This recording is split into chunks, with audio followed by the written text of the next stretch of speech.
לעסוק בדברי תורה, לעסוק בדברי תורה, לעסוק בדברי תורה, לעסוק בדברי תורה, לעסוק בדברי תורה.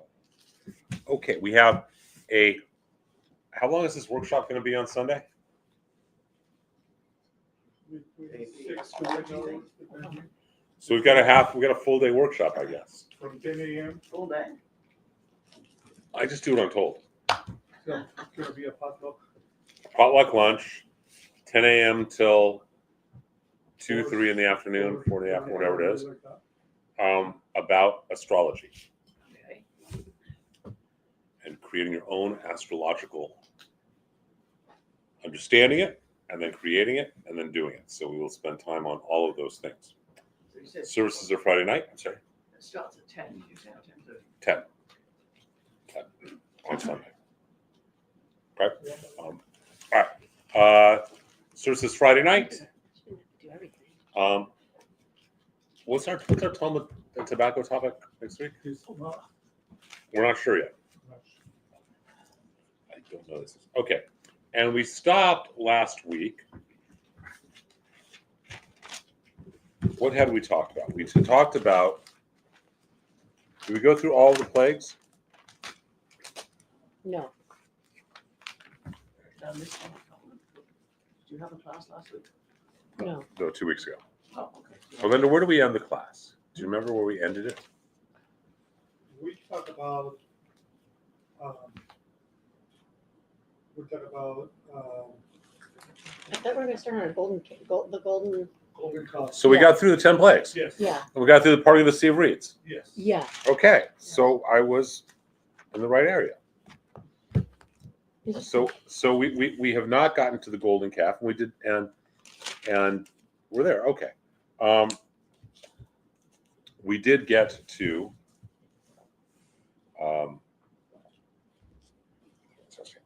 okay, we did go through milk and meat, right? Mhm. Yes, Yes. no? Yes. Okay. Oh, you were talking about why animals are kosher. That's what you Well, we're going to get to that. We don't have to do that today. I mean, we're going to get that comes up in a little bit. So let's see if we can get that far. But let's go to 31:16. That's changed. One. I'm just going to listen. No, I think this is. Yeah, yours looks like a different looking one than ours. Is Do it you want this I one? found this at home. So. It's fine. It's a translation. It's a straight Hebrew English translation. It's slightly different, but it's close enough. So I you know I know, had a copy. I just couldn't find it. the Hebrew is the Hebrew. So anything that's a translation is by definition interpretation. Right. That's fine. So 31:16. Let's see what's going on. This talks to us about the Sabbath. All right. But look what it says. The children of Israel shall observe the Sabbath to make the Sabbath an eternal covenant for their generations. Actually, why don't you read yours as a different translation? What's yours say, Fiona? 31:16.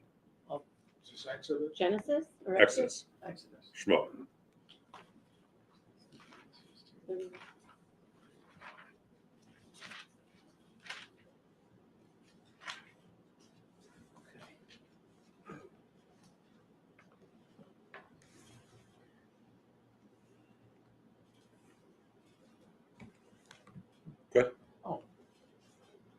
This is.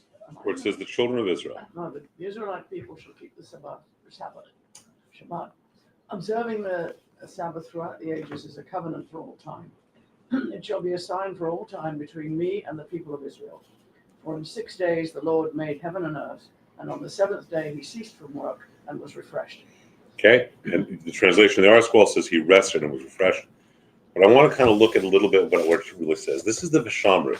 Veshamru b'nei Yisrael et hashabat shas la'asot. Okay, look what it says when it's translated. So it says in the last, Ki sheshi yamim asar Adonai, because in 6 days God made Adonai et hashamayim v'et haaretz. God made the heavens and the earth. Uv'yom hashvi'i, and on the seventh day, Shabbat v'nafash.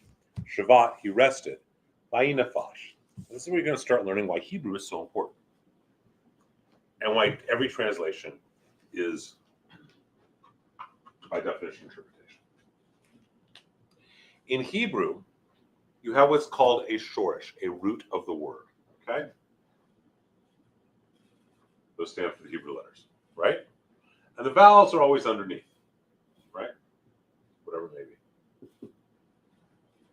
That's the root. And it becomes, remember we talked a little bit about this with God's name of Yod He Vav He. It becomes conjugated. And it becomes past, future, present, masculine, feminine, third person, first person, etc. Right? Okay, so I'm not going to use the Hebrew letters because none of you read Hebrew, right? Okay, so none of you read it. So I'll do it with the script. It doesn't matter. So the root of the bear, which is Dalet Beth Resh, DBR, it's medaber means speaking. Okay? Edaber means I will say, I will speak. Debarti, I spoke. Debarnu, we spoke. With me? And there are all these different conjugations. Now, the word where it says God rested, and then what does he say? It says he was refreshed. Totally inappropriate and wrong translation on every way, shape, and form, and yet it's in both translations. So let's look what it is. The word nephesh means soul. Okay? With me?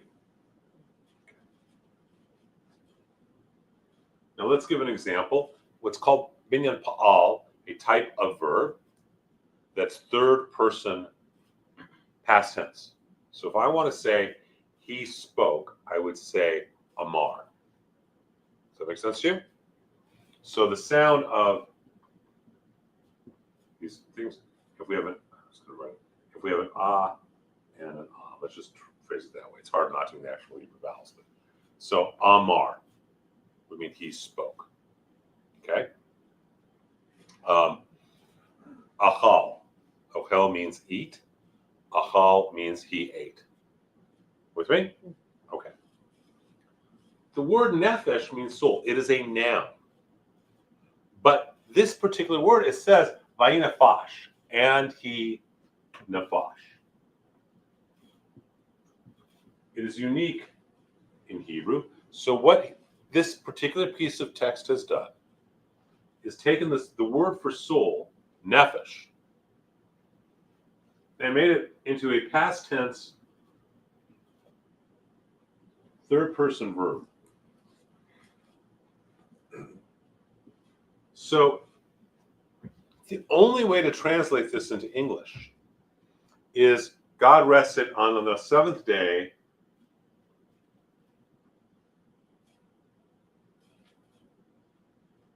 He sold. Do you guys see where I'm going with that? This verse takes a noun, makes it into a third person verb. Doesn't do it anywhere else. That's not proper Hebrew. That's wrong. But it's God's word, so it must be right. It's Torah. So really, the only way is to say it's nephesh of soul, is to say that this is a past tense of making soul into a verb. You guys with me on this? So another way would be to say that God got a soul as well, right? God was ensouled. With me? Mhm. Why? Because in 6 days he made the world, and the seventh day he rested. And it says that we shall observe the Sabbath, eternal covenant for all generations. If God got a soul on Shabbat, God became ensouled, S-O-U-L-E-D. What does that mean happens to us on every Shabbat? Well, maybe our soul is enhanced because we were born with a soul. Our soul is enhanced. We get another soul. We get what we call in Hebrew.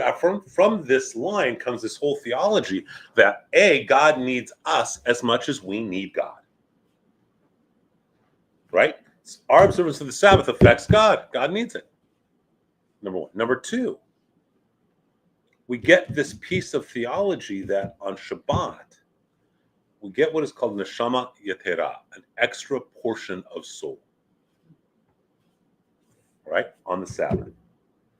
Now, this is the secret of lighting the candles on Shabbat. So,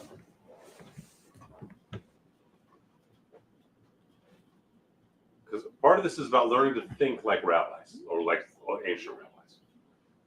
Not necessarily like rabbis today. So, you got this table. And this table, you've got your two candles. Right?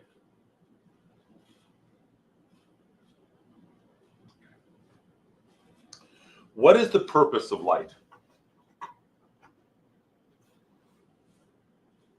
One is to separate from darkness. Okay, so to separate darkness, to see, to light up the darkness, right? Well, not that hard. So two candles is lighting up. What are they lighting up? The two of them. They're lighting up the area in between, right? So think of this as a gateway, in which we can, through which comes our neshama yetera, our extra portion of soul. With me so far? That only comes on Shabbat, because we know Shabbat, God even gets this soul, right? With me so far? Okay, good. Now there's three aspects of the soul in this world. The nefesh, which is the physical aspect, the ruach, which is the mental, emotional aspect, and the neshama, which is the spiritual aspect. Okay? Do I just want to get the nefesh or the ruach or the neshama, or do I want to get all three? So here's a gateway. On the other, it's of darkness. And through the darkness, on the other side of this gateway, on Shabbat, we can get this extra portion of soul. With me? So what do we do on Shabbat with the candles? We reach through the gateway and we grab the first piece, the nefesh. We grab the second piece, the ruach. We grab the third piece, the neshama. So that our soul, we're getting the whole extra portion of soul, just like God does here. That is the root of why we do this. It's not, it's the old joke. We're not drying our fingernails. We're actually reaching through to bring to that, put a different take. Now, why is this so important? Because God even gets the soul on Shabbat. All right, let's continue reading. So that's the first piece on it, okay? Moses goes up, and we're going to really examine this text a little bit. Moses goes up. He goes up to the mountain. He's going to get these tablets, right? And while he's gone, it seems like he's gone too long. So what do the people start to do? They start to complain. Would someone please read chapter 32, verse 1.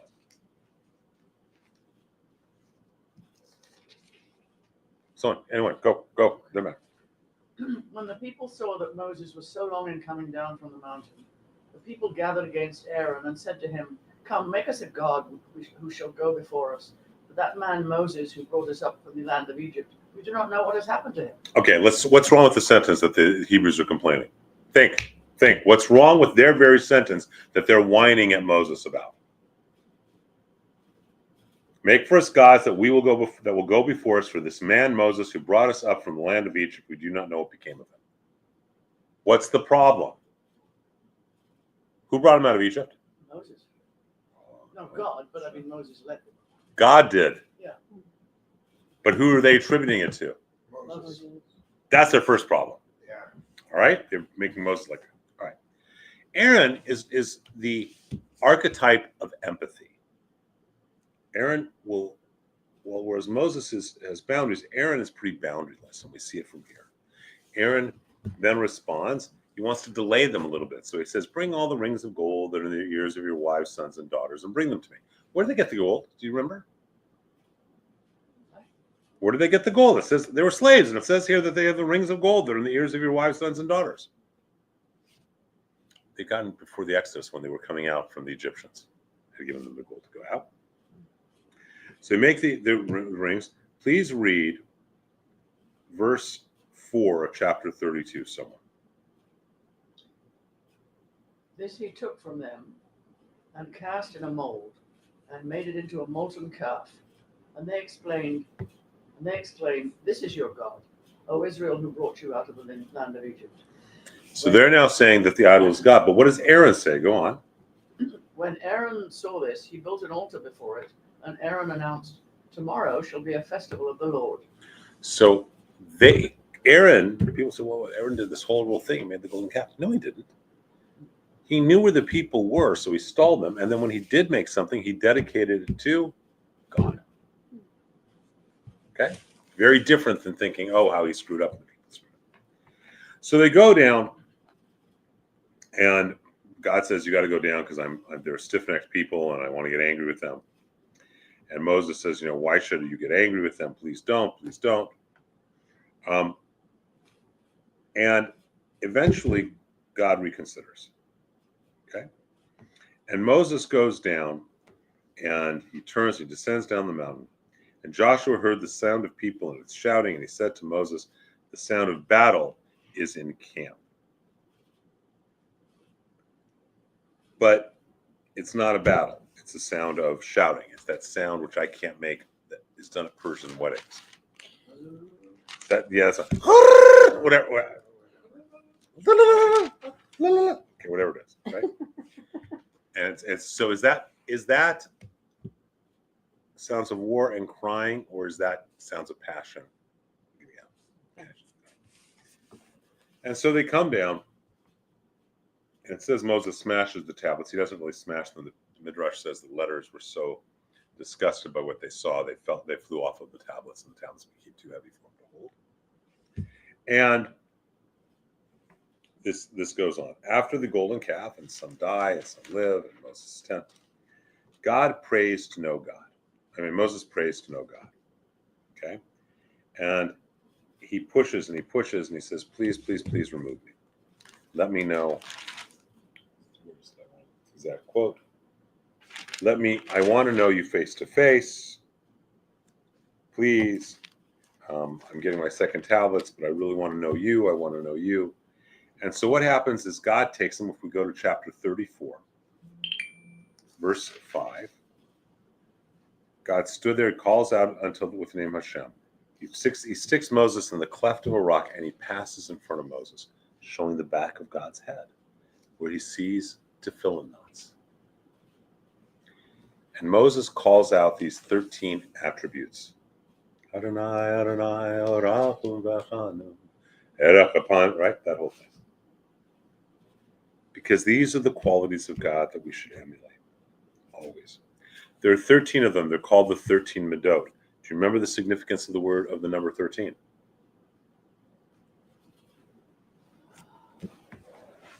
The number 13, remember Hebrew words, the gematria of certain Hebrew words. It's going to be important on Sunday. I heard it. I think I heard it.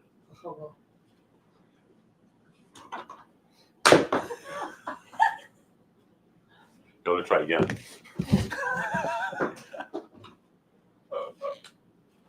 The word ahava, which means love, equals 13. The aleph, a, bet, a is 1, 5, 2, and 5. So the word for love equals 13. These 13 attributes are the wedding ring. They're God's understanding, all God's expression of love to humankind. Okay? Being compassionate and everything else. Let's move forward, excuse me, to what then will happen as we go through this journey, and then we get to a book called Vayikra. Okay, we're moving very quickly. Vayikra is known as the book of Leviticus. Vayikra literally means, and he called. It's a double entendre. It is God called to the people, and the Levites and Kohanim called to God. Let's just remember, if you're descended from the tribe of Levi, you're called a Levite. If you're descended from Aaron, who was a member of the tribe of Levi, you're called a Kohen. And the Levites serve in the temple, and the Kohanim are really the great servants. Some would say they're bosses, but the reality is they just have more they got to serve with. Okay, and it's actually Kohanim is actually in our genetic code. As a Kohen, my genetic code is different. Ed, you're not a Kohen, so we have a different in our Y chromosome. There's a marker on mine that's not on yours. Okay, and it's passed on the Y marker. I'm not following that. Okay, so anyone descended from Levi is a Levite. From the tribe of Levi, you had Moses, you had Aaron, you had a number of people. If you are descended from Aaron, you are called a Kohanim. A Kohen means literally a priest. Okay, and your job is to place the name of God on the people, and you're to serve the people, and you're to do the spiritual work. Okay, that's in here. You've heard that before. Yeah. Okay, and the Levites are the other helpers in the ritual. Okay, you're with me so far. Yeah. So the Kohanim bless the people, but the Levites wash their hands and feet. With me? Yeah. Okay. 1970s and 1980s, I forget what it was, they discovered in the genetic code there's a marker only on Kohanim, and it's on the Y chromosome. On the man. Women cannot be The Kohanim. white. Yeah. Women cannot be Kohanim. Wow. Amazing. Okay, so as a Kohen, it's important to understand that it's not just your privilege, it's your obligation to serve the people, because it's literally your genetic code. So when we look at what this whole Levitical chapter, this whole book of Leviticus is about the Levites and the Kohanim. It's about the service of the temple. Now, when we look at that, one of the things that we are taught and told is that God says to Moses, tell your brother Aaron that he should place my name upon the people and bless them and say these words. Okay, may the Lord bless you and protect you. May the Lord live in his countenance, be gracious upon you. May the Lord, that. Okay. And when you see a Kohen do it, we do it like this, right? Seen that before? It's not just live long and prosper. Okay. Did you know there was another Star Wars movie that apparently just came out? Not Star Wars, Star Trek. Oh, are you- This, you didn't know. I just let your wife know in case I know she has license. I'm sure she does, but anyhow. So now remember, first rule: never laugh at my art. I'm very sensitive. Don't laugh at my art too. I look at Orlando. He's like warming up to make sure he doesn't laugh at my art. So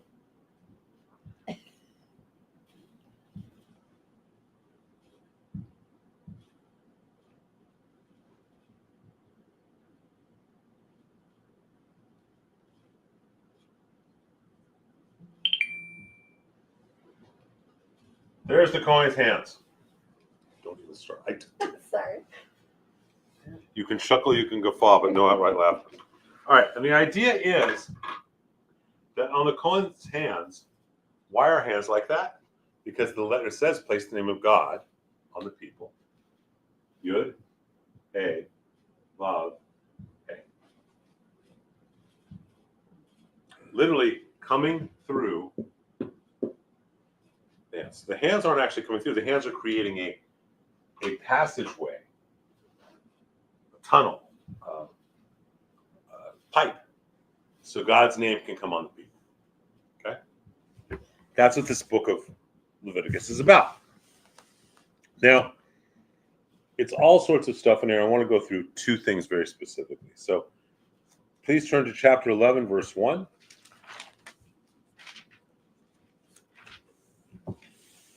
And someone please read the first couple of lines. Someone, anyone. Hashem spoke to Moses and to Aaron, saying to them, speak to the children of Israel, saying, these are the creatures that you may eat from among all the animals that are upon the earth. Everything among the animals that has a split hoof, which is completely separated into double hoofs, and that brings up its cud, that one you may eat. But this is what you shall not eat from amongst those that bring up their cud or that have split hoofs. The camel, for it brings up its cud, but its hoof is not split. It is unclean to you.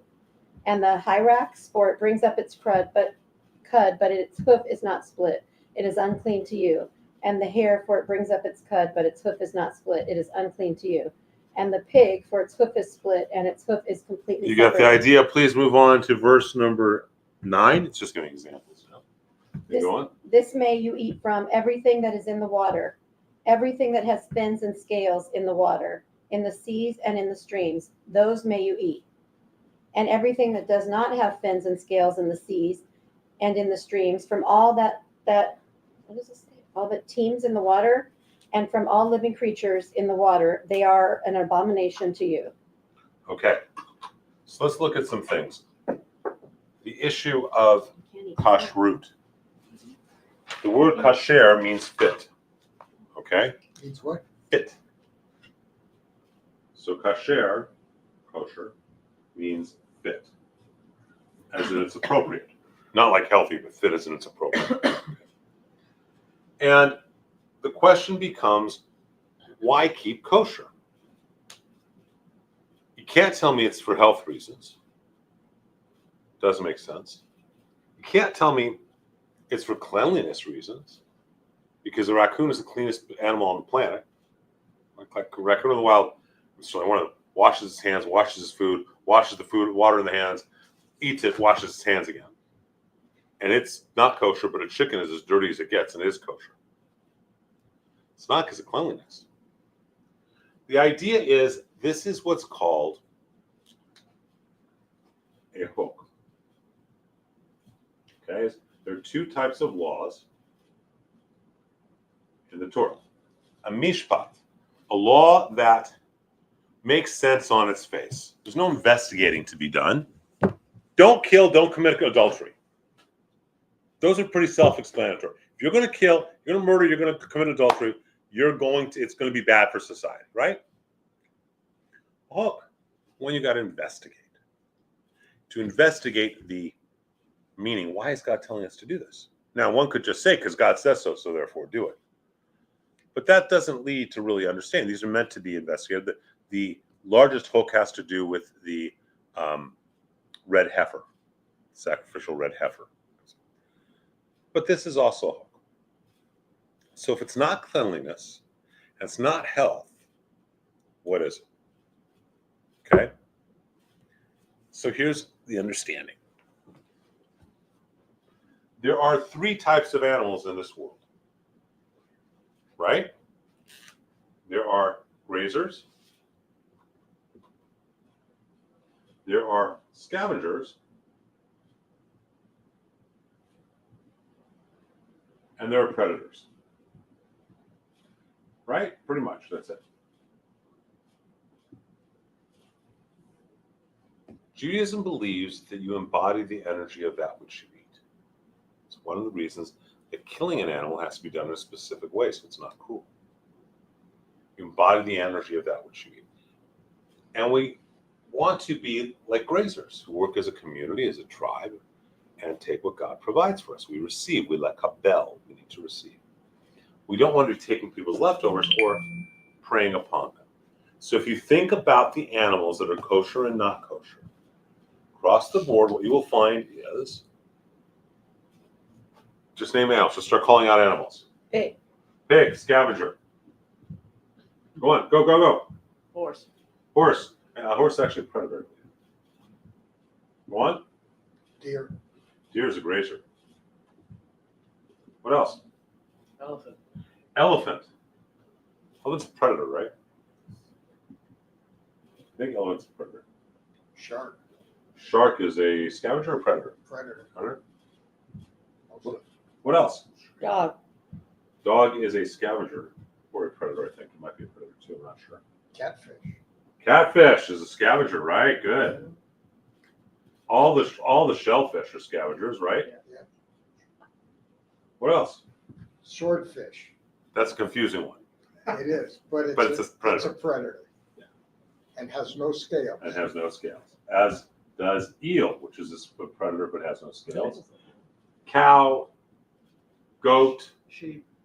sheep, salmon,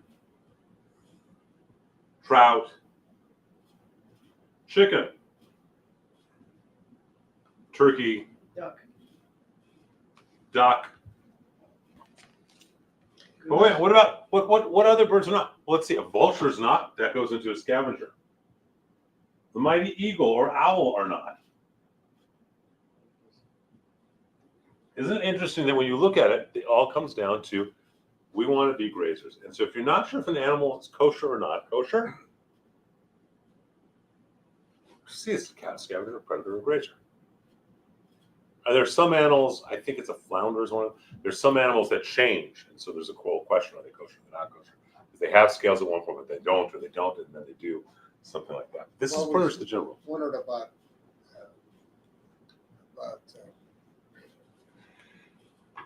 birds that are not predators. They eat seeds. Right? Finches. Is a finch? I don't know anything about a finch. Well, it's like a house finch. So it'd be kosher if it's a grazer. I guess it would be. Doesn't mean I want to eat it. No, nothing about being domesticated. Nothing with being domesticated. Okay, nothing with being domesticated. But why does God want you to eat only grazer? Actually, the teaching is that eventually we'll all be vegetarian. But until that point, you have guidelines to curb our appetites, put a fence around the Torah. And the idea is, what's the big difference between a grazer and a scavenger and a predator? Predator will go out and hunt to go kill. Right. Scavenger just takes whatever's left. Grazer works as a community. They're tribal, so to speak, right? And they take what God provides for them. Just like we did with receiving the manna while we were on the desert. I can assume then that man is not kosher to eat because he's all three. Basically. Oh, man's not kosher to eat no matter what. Correct. Right. Correct. He's a predator. He's a scavenger. He's also not a kosher because grazer. we don't eat. We're not cannibals, and I know. we can't have I blood. know. So, yeah. But yes, it's and monkeys aren't. Sorry, I know that if you were going to China and you're going to have monkey brains, I'm sorry to ruin it. I just stop doing that. But so the idea is that we're going to work as grazers, and we're going to take what God provides. We're going to receive. This becomes a theme in Judaism of the word lekabel, which means to receive, the root of the word Kabbalah, Jewish mysticism. Okay? So, wait, I just thought something. Are the Pusels back this weekend? Yeah. I saw her today. She's back. Kim didn't leave, but are the girls back? I just thought about for Sunday. They're in She's taking them out Massachusetts. tonight. Oh, she is? Yeah. Okay. Right, because She's on film now.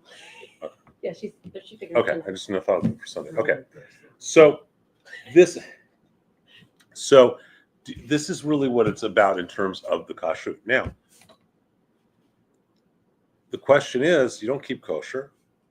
What about trying for 3 months and saying, okay, what if I don't eat any treif? I don't eat anything that's not kosher animal. So it doesn't have to be kosher meat. I'm not going to eat pig. I'm only going to eat cow and goat or sheep. After 3 months, see if it changes your energy. And if it does, then you say, okay, I'm only going to eat meat that's been slaughtered properly. See if that changes your energy. How do you become truly kosher? Small step at a time. How do you become observant? A small step at a time. If every Jew could become kosher for a week, I have no questions we would have peace in Israel. Okay, because we actually make a difference when we do what we're supposed to do. It makes a difference in every I have level. a question, sort of related. The Arabic word halal, Yes. is it at all related to the Hebrew word of kosher or anything like that? I believe, and I'm not Arabic, but I believe halal seems to me as if it would be related to hallel, meaning praise. Okay.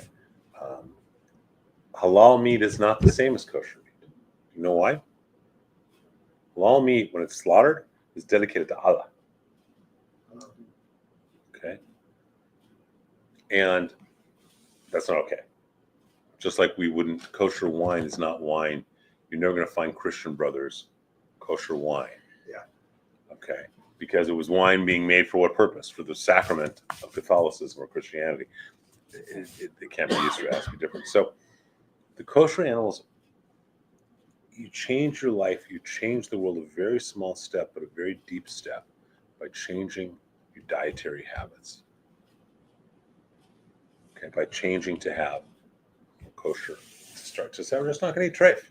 Treif means unfit. That's literally what it means. And then to move from that to say, okay, it's got to be slaughtered properly. Okay, I'm not going to mix milk and meat. I'm not going to, I'm going to eat properly and whatever. And this becomes what becomes our kosher dietary habits. What else does keeping kosher do for Judaism? Separates us. Go on, good. Yeah. So it separates. So why is that good?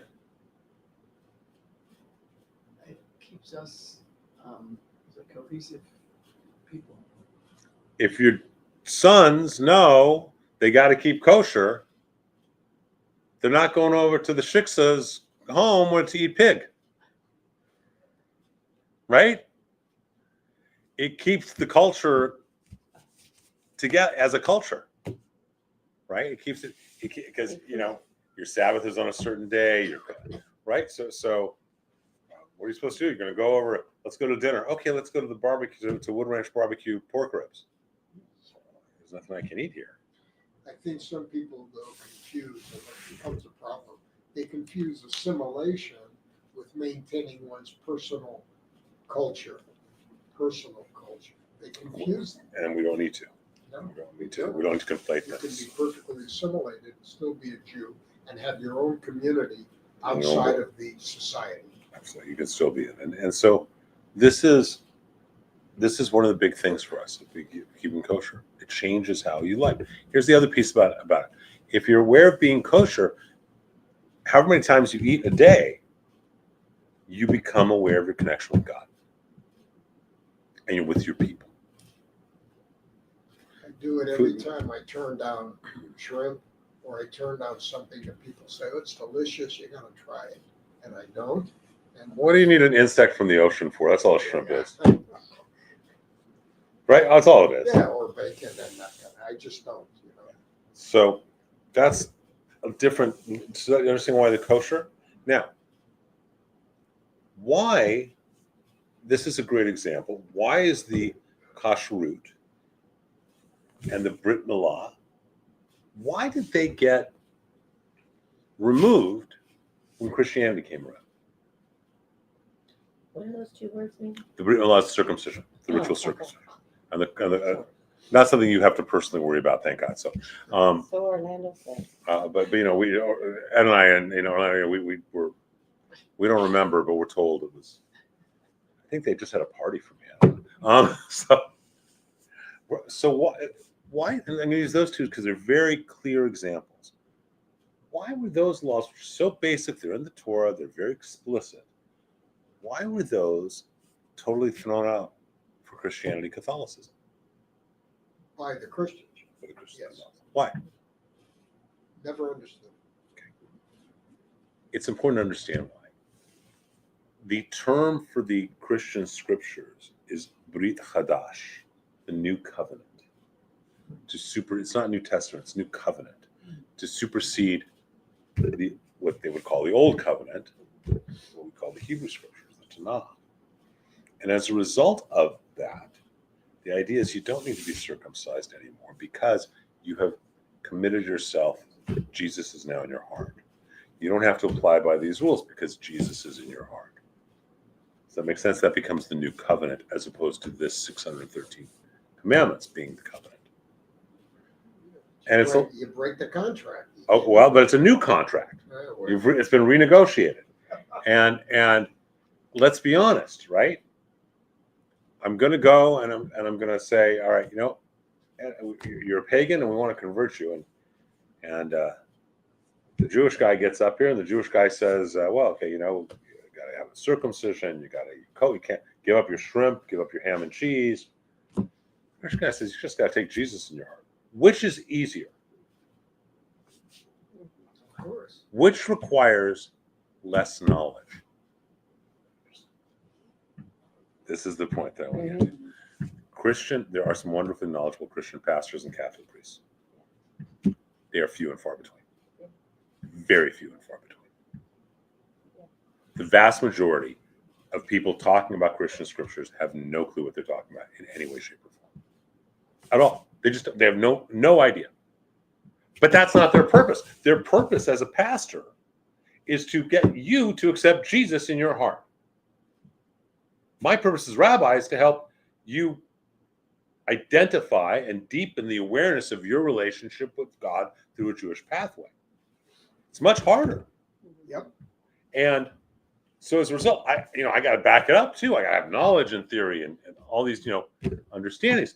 Pastors just got to be charismatic enough to say, you don't accept Jesus in your heart. Because I will tell you, and if you don't, you can be scared because you're going to hell. Right? So it becomes a whole different basis of our theology. Kashrut was a way that God told us to do and that has kept us together. Now, I have a question on kosher. You get shipwrecked off Vancouver Island in Canada. Summertime, so it's not too cold. Have you been to Vancouver Island? It's beautiful there. Yeah. It's beautiful there, isn't it? It's gorgeous. By the way, you've been in the rainforest, you've been wherever. And all there is for you to eat is oysters and crab. Can you eat them? Yes. If you have to live, yes. Because it says in the Torah that you shall live by these words, not die by them. So absolutely, not only can you are obligated to. If a doctor says to you, you must have shark fin soup, guess what just became kosher for you at this time? It may not be kosher for you in a month, and it's certainly not kosher for me, but it's kosher for you in this time. It's the same as eating on Yom Kippur. It's and all that. exactly. All of these things are subject to you shall live by them. So that helped a little bit with kashrut, with understanding it. Now let's go. I want to go to the thing that no one ever wants to talk about, honestly. Chapter 18. You're going to like this, or not.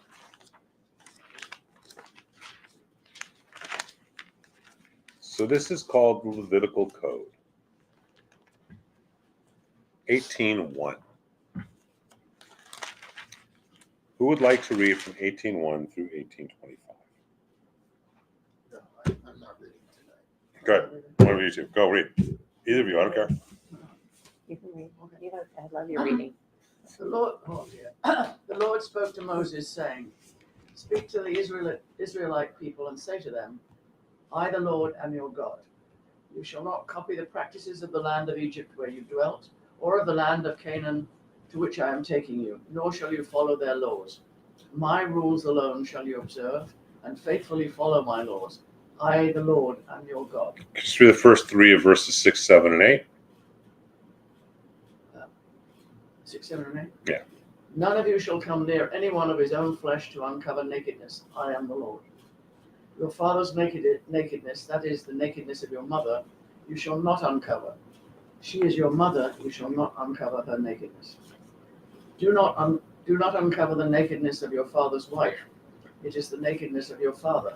So this is called the Levitical Code. This is the forbidden relationships. Okay? Go down on, let's go down to, let's go to 21. 21. Yeah. "Do not allow any of your offspring to be offered up to Molech, and do not profane the name of your God. I am the Lord. Do not lie with a male as one lies with a woman. It is an abhorrence. Do not have carnal relations with any beast, and defile yourself thereby. And let no woman lend herself to a beast to mate with it. It is perversion." Okay, so this is the whole Levitical Code. This is the one place in the Hebrew Scriptures that can be interpreted to be against or to be prohibiting homosexuality. Okay, Christian Scriptures, there are a couple of places, but this is the one verse. So I want to examine this verse like rabbis, like thinking Jews, not like sheep or cattle, pigs or anything else. Okay? So let's examine what it means word by word. There's not a word that is placed in the Torah that shouldn't be. There's not a word that should be there that is not. With me? Yes. Do not lie with a man the way you lie with a woman. Linguistically, what's wrong with that sentence? Come on. Think. You're all smart people. Think. Do not lie. Let's make it. Don't bop a guy the way you bop a woman. Okay? What's wrong with the sentence? Boy, grown-ups, and I got to explain the birds and the bees. And he closes his arm. Don't you dare tell me about the birds and the bees. No. It's backwards, isn't it? No, I don't understand. Okay. A man can lie with a woman, correct? Like this, face to face, right? Or even back to front, whatever. But where part A goes into part A of the woman, right? Okay. Slot A goes into tab B, right? Whatever it may be, right? Okay. That's one way a man can sleep, can lay with a woman. He can also lay with a woman with anal, right? Tab A now goes into slot C. With me? Yeah, pretty sure. I'm sorry, what? Pretty sure I was never was lost on the tuition. These are physical possibilities. Right. Okay. A man cannot lay with a man, tab A to slot A, Yes. can he? So, yes, I see the incorrect. It is a physical impossibility, isn't it? A man can only lay with a man, slot tab A to slot C. Right? Right. So what is this line about? Doesn't make any sense.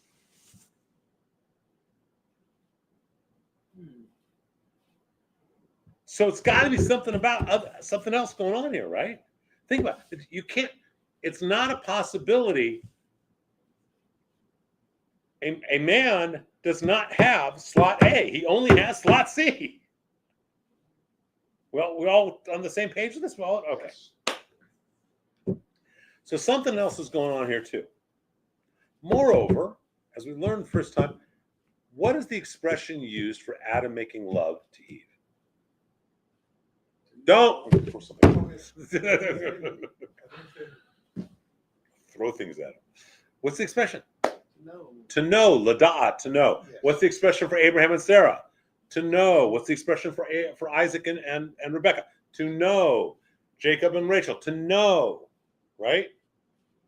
Does this say that a man cannot know another man?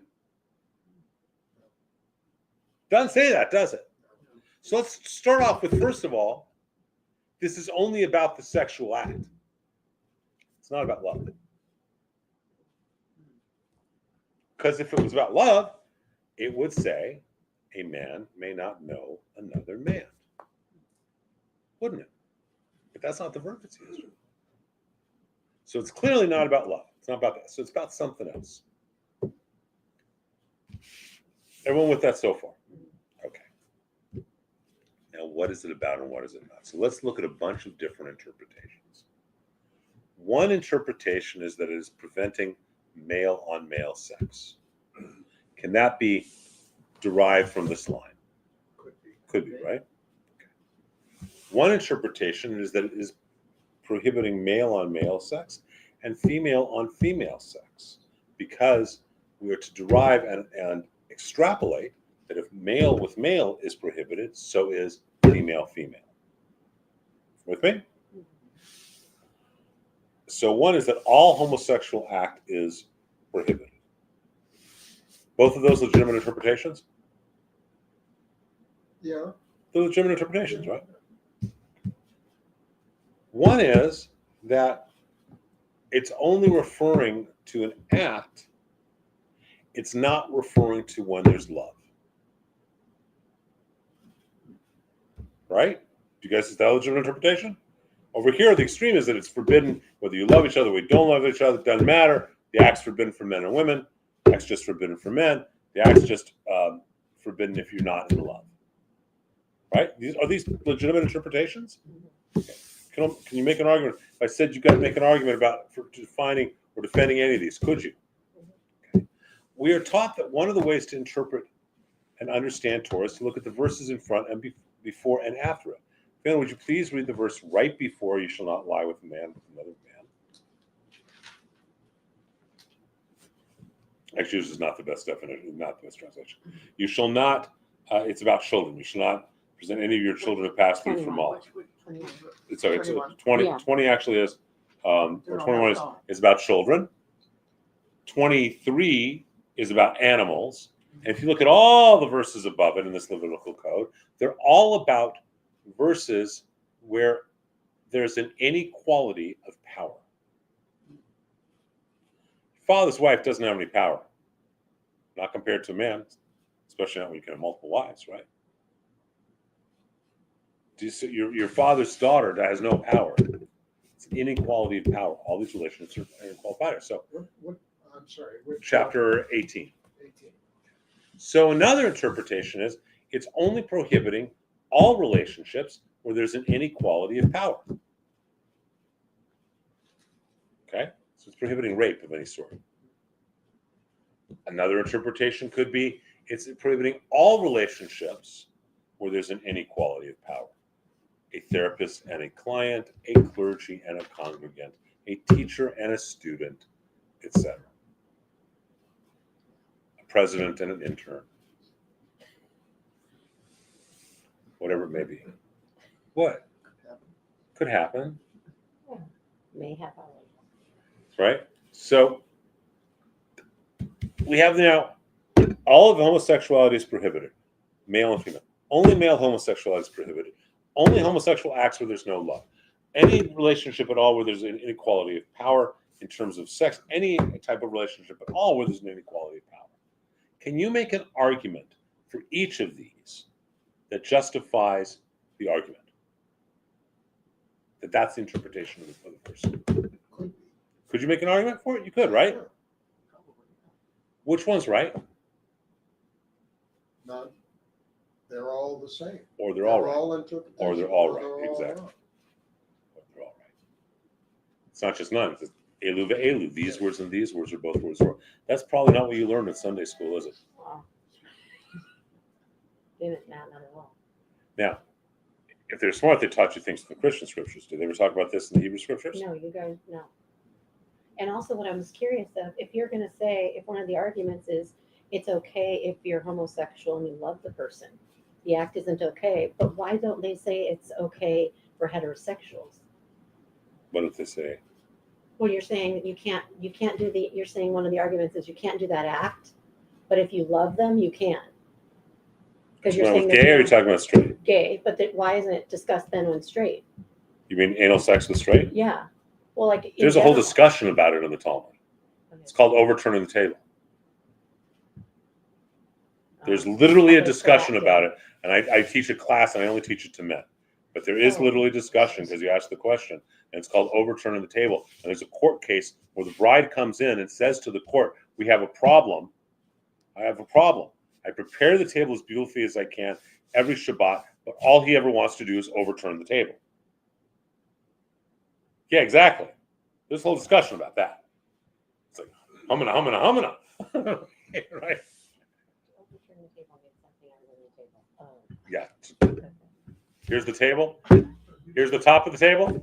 Okay. That's what I see. Whoop! Slot C is now on top. There you go. Gotcha. All right. So, but the point is that but that's not. This is about what is really prohibited here. So someone says all gay relationships are prohibited according to Levitical code in chapter 18 of the book of Leviticus. Are they potentially right? Yes. Someone says only male relationships are prohibited. Are they right? Yes. If they say only relationships that are about the act and don't include love, but love is allowed, are they right? Yes. If they say that it's not about that at all, it's only about relationships of inequality of power, are they right? Yes. Elu ve'elu. These words and these words are both words of the living God. And it's not meant, so it's a really important understanding for our text of understanding that when someone says, this is the Jewish way in terms of a practice, this is how it must be practiced. I'm not saying that doesn't exist. I'm sure I could figure out some exceptions. As a general rule, it's a big red flag because that's just not our way. Elu ve'elu. These words and these words are both words of the living God. Does that make sense when I say it that way? Not what you learned. But it makes a lot more sense, doesn't it? Mm-hmm. Okay. And but it also, what else does this do by making this, by this concept of just on this such an important code? By giving all these different legitimate interpretations, do you realize that I have taken away authority? I've given away my own authority. If I say to you, here are a bunch of interpretations, let's discuss them. How do you feel about it? How do you feel about it? What do you think it's really talking about? What's your experience? Well, my experience is, I have friends who were gay and they loved each other. You can't tell me that that's forbidden. How can you say that? right? Someone else says, well, you know what? There's a rape, whatever, right? You have all these different, and you have dialogue. That increases dialogue. That increases community. Questioning. Questioning does that, okay? But what does it decrease? My personal authority. On the other hand, if I say to you, look, from the mountaintop, I am telling you, this forbids any homosexual activity at all. And to take any homosexual activity, this forbids it, and you're going to hell. Where's all the power residing? Is it in our community? Is it in you? It's in you talking. That's it. There's the power right there out of your mouth, which is not right. It's not our way. And that's why I believe that many ultra Christians who don't have a Talmud to help them create this discussion are They're missing out. not correct. They're missing out. Yeah. For sure. It's not they're not correct. They're missing out on a whole other level. That rather than this document, rather than the text being something to understand and deepen our relationship with God, it becomes a document all too easily utilized for wrong reasons.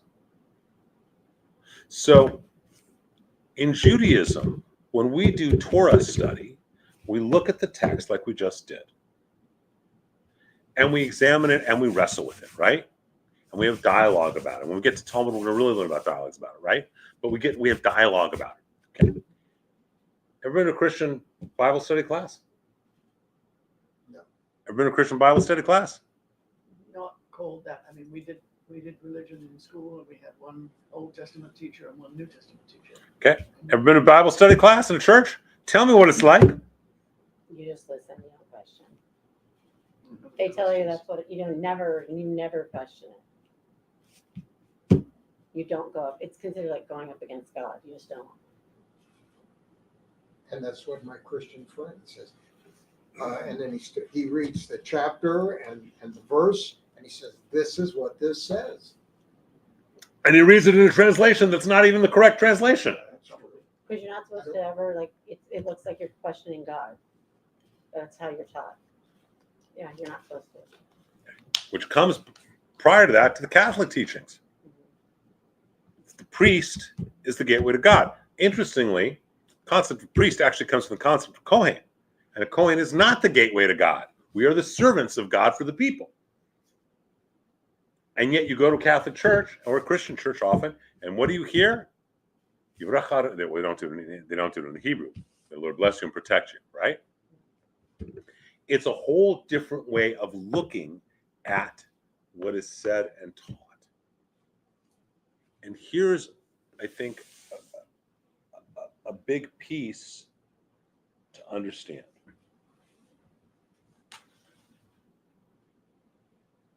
Because for us, it's about the dialogue, it's about deepening. That's who we are. The church, by saying it's about fear and do what I tell you, makes the church the gatekeeper for the people. The rabbi is never the gatekeeper for the people. You can walk into different temples, and I can tell you, walking in, I don't know if I ever told you this. I was offered a job once, and they really want to hire you. Stuff you do, really want to hire you. Went to this temple and walked in. Said, "You don't want to hire me." I don't know if I told you. Said, how do you know that? I said, "I'm telling you, don't want to hire me." And how can you say that? Well, it's because your pulpit is right in front of the ark. Your rabbi's pulpit's in front of the ark, which means you're rabbi-centric, not Torah-centric. The first thing I'm going to do is move the pulpit to the side of the ark, and you're going to have a bunch of members screaming that this rabble rouser moved the pulpit that's been there for 50 years. You don't want me, because I'm not the gateway to the Torah. I can be a guide in the Torah, but it's a journey together, if we're river rafting together, it's not I'm the ticket taker on the ride. That's the difference between a Jewish attitude and a non-Jewish. And it's the difference between the Jewish and the Christian and the church. And it's one of the reasons that at a certain level, Many Christians and Catholics simply do not understand, on just if they have a cursory look, how Jews interact with each other. It doesn't make sense to them. Mhm. Arthur Gross Schaefer, Rabbi Gross Schaefer, and I would argue passionately about things that live on the Marymount. So witness on my ketubah, this man I love with all my heart. Used to stay at our house 2 days a week before the kids were born. Okay? We'd argue passionately about what was best for the Hillel program for the kids. Priests would look at us. Our colleagues, the priests would look at us and like that back up. That may have been a hint. The priests would look at us and think that we must hate each other. Because in that tradition, if you argue with someone, you are their enemy. In our tradition, elu ve'elu, these words and these words, you're arguing to get to a deeper understanding. Is someone commenting on something? Or am I just getting heckled? Well, you get told too that you're good at this if you're questioning what the pastor says. And the reality is most pastors are ignorant. So you just don't question. Most pastors actually are not very well educated. I mean, there are people like Rob McQuaid who are, Yeah. but most pastors actually are not. They can quote you, as you just said, Ed, chapter and verse of an English translation, but have no idea what it means and have no clue about the Hebrew, no understanding what it actually says. So they read the Ten Commandments, and to them it says that you shall have no other gods before me. No God can be placed in front of God. They don't understand that what it actually says, you shall have no other gods on your face. Or the differences, which we talked about, right? They don't, it's not a, you don't know the text, you don't know it. So does that help a little bit understanding why basic things like kashrut, like circumcision, basic things are so important to understand with this? You look like you have questions inside your Well, I head. was just thinking about the flip side of it is if you're taught in Christianity, or you're taught not to question what the pastor's saying, he never actually has to deepen his understanding. That's right. Right. You take everything at face value, and he's never challenged because He is the authority. you're going to hell. He challenged. He is the authority. Yeah. So he never actually has to deepen. As opposed to the Jews always question the rabbi. That's great. You look exhausted. I am exhausted. Well, I know I'm exhausted these days. Been exhausted for a while. Yeah, for other reasons. I'm exhausted. So, and I'm still recovering from it. I was referring for being questioned so much. That's why. Well, it's more being, it's the great line from a comedian, Modi, who says the difference between Sephardic and Ashkenazi Jews, Sephardic, Persian, Spanish Jews, Ashkenazi, Eastern European. It's about rabbis, Sephardic rabbi, Sephardic Jew. Oh, my rabbi, he knows Torah, he knows Talmud, he is so brilliant, he knows all the sacred texts. I love my rabbi. I love my rabbi. The Ashkenazi, what a schmuck. What the hell is he doing in the board meeting? I know more about being a rabbi than he knows, than he'll ever know. Which is funny because it's, how true is that, Ed? That's an honest appraisal, isn't it, most of the time? Orlando, I like, right? Synagogue we belonged to, that my oldest was bar mitzvah that split in half so fast. It was just amazing. A Jewish community in the synagogue, a congregation, took about 1 month, split right in half, and created 2 new synagogues. Because 2 Jews equals 3 opinions, 4 rabbis, and 5 synagogues. So the point is that this is, I just want to spend some time on Vayikra on this, so you can really get how the kashrut is so important, because it's about distinctions. How the Levitical code is so much important because it's about distinctions. Judaism, in many ways, is about distinguishing between this and that: the holiness of the day, the holiness of the night, the holiness of the Shabbat, the holiness of the weekday, the holiness of the non-kosher animals, and the holiness of the kosher animals.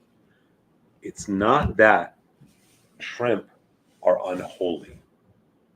They're not fit for us.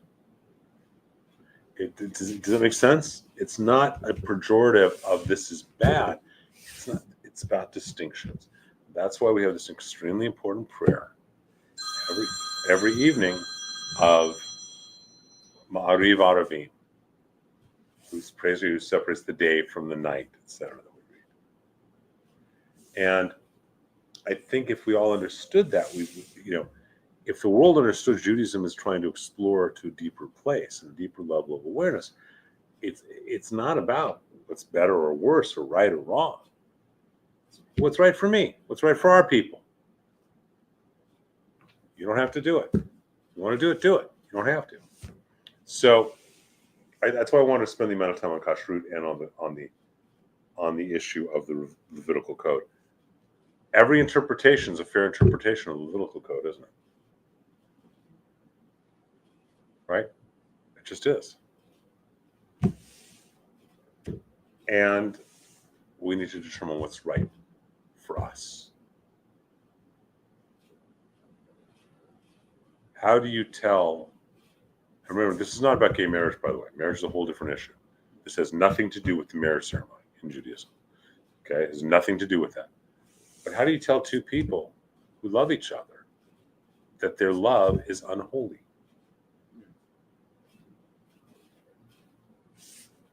Doesn't mean you marry them. I don't do gay weddings. I don't do gay Jewish weddings.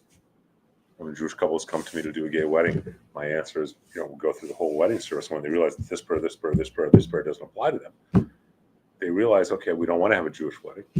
What we really want to do is we just want to be married in presence of family and friends with a lot of love. We want to break a glass. A lot of cultures do that. So we design a ceremony. I don't do it as a rabbi. Just do it to someone on the stage. I'm not going to say two people who love each other don't belong to each other. How can you say that? Who might have judged that? But the marriage is not a Jewish marriage. And to say that it is would be hypocritical. It's not. And no matter how in touch with my feminine side I am, I will never be as much of a woman as either of the two of you.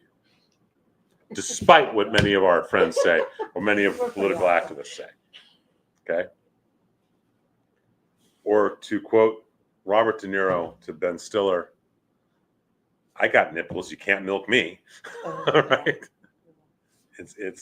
So there's a distinction. Judaism recognizes the distinction of men and women. But that doesn't mean that they don't love each other. Two men can't love each other. And what is this about? So it's all up to interpretation, isn't it?